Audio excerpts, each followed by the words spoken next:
July August গণঅভ্যুত্থানের বর্ষপূর্তি উপলক্ষে আজ থেকে ৬ আগস্ট পর্যন্ত বিভিন্ন কর্মসূচি পালন করবে বিএনপি।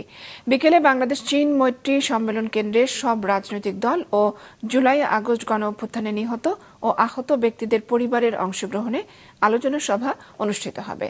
এদিকে জুলাই অভ্যুত্থানের বর্ষপূর্তিতে গতরাতে কেন্দ্রীয় শহীদ মিনারে জুলাই শহীদ ও যোদ্ধাদের প্রতি শ্রদ্ধা জ্ঞাপন অনুষ্ঠানের আয়োজন করে জাতীয়তাবাদী ছাত্রদল।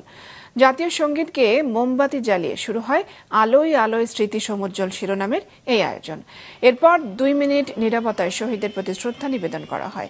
স্মরণ সভায় অংশ নেন ছাত্রদলের বর্তমান ও সাবেক নেতাকর্মীরা। বক্তারা জুলাই শহীদ ও বীর যোদ্ধাদের অবদানের কথা স্মরণ করেন। শপথ নেন জুলাইয়ের চেতনা সমুন্নত রাখার। 5ই আগস্ট পর্যন্ত বিভিন্ন কর্মসূচি পালন করবে ছাত্রদল। ছাত্র জনতার গণঅভ্যুত্থানে যারা শহীদ হয়েছে, যাদের শহীদের বিনিময়ে আমরা একটি স্বাধীন বাংলাদেশ পেয়েছি, মুক্ত বাংলাদেশ পেয়েছি, তাদের সকলের আবার আত্মার মাধ্যমে মনে করছি, তাদের পরিবারের প্রতি সমবেদনা জ্ঞাপন করছি এবং তাদের ত্যাগ আমরা ছাত্রদল কখনো ভুলে যাব না। দেশ নায়ক তারেক রহমানের সাথে প্রধান উপদেষ্টা মহোদয়ের বৈঠক হয়েছে। সেই অনুযায়ী আগামী ফেব্রুয়ারিতে নির্বাচন হবে।